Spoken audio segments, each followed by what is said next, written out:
Historically, Americans have been called to be the keepers of the flame of liberty, and that liberty depends on innovative thinkers, the free exchange of ideas, and people with a can-do spirit. The flame of freedom speaks, the flame of freedom within each heart, the flame of freedom saith unto all.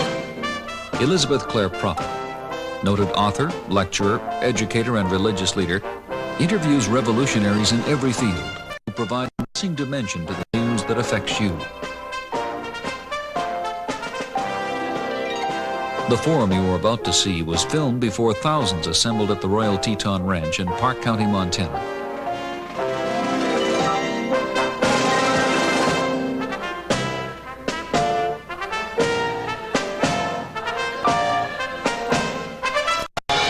Here, in a secluded valley in the heart of the Northern Rockies, concerned citizens of the world gather each summer to attend an international conference for spiritual freedom. They commune with life, meet old friends and new, and hear the flame of freedom that speaks through Elizabeth Clare Prophet and her guests at Summit University Forum. This week, Elizabeth Clare Prophet's interview with Dr. Alejandro Bolaños, president of the Nicaraguan Information Center. Their topic is Nicaragua, the untold story. The history of U.S.-Nicaraguan relations from 1850 to the present.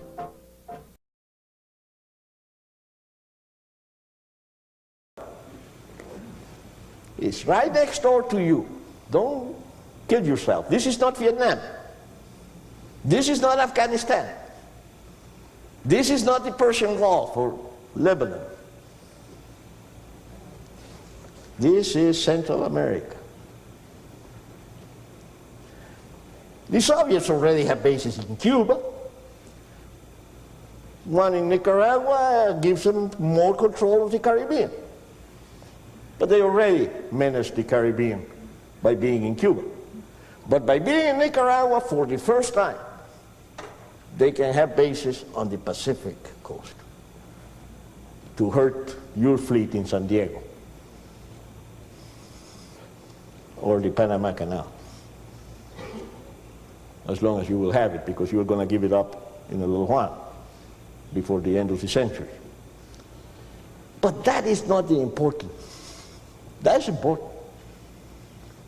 But that's not the most important reason why you should worry or why you should notice the Soviet presence in Nicaragua.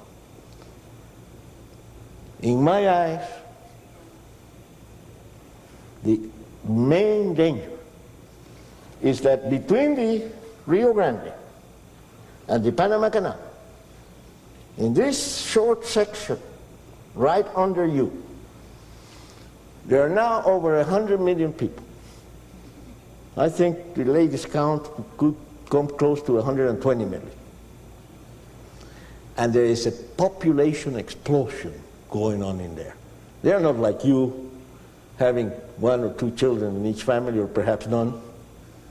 Over there, there's 6 or 7 or more. I have 7. I have 25 grandchildren now.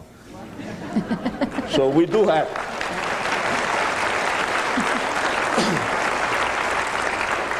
We do have a population explosion. The estimates are that within 10, 15 years, we'll have 200 million people between the Rio Grande and the Panama Canal. All the Soviets have to do is to do what they have been doing.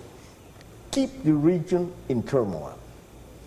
They don't have to invade Honduras or Guatemala or take over Mexico.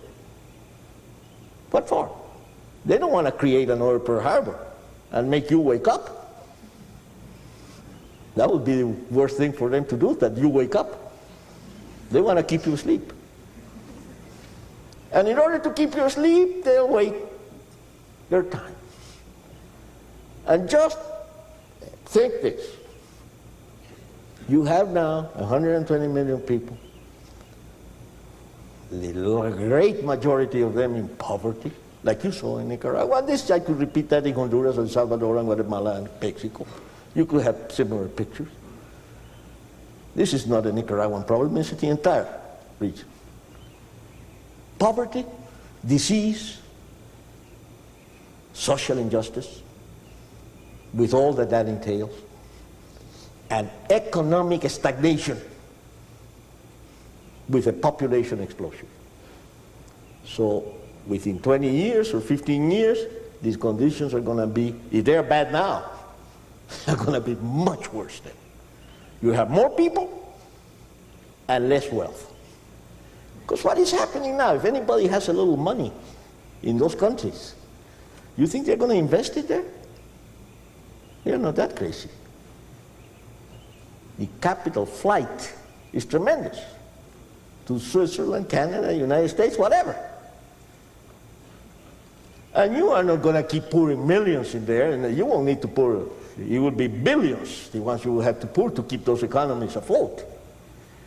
The debt, the foreign debt of Mexico, they can't pay it. So this socio-political, economic turmoil in a population that is being brainwashed with Walker and Sandino. Walker is the Yankee imperialist who is making conditions bad in there. They blame everything on you. All the dire straits that they are going through is your fault. And Walker is the symbol of that. It's your imperialism. You are stealing from us. And they are creating little Sandinos who want to destroy this evil that is the United States. So with this, within 15 years, the number of refugees you're going to have, and mixed with those refugees, unfortunately, a big good number of terrorists out to destroy you. How are you going to defend yourself?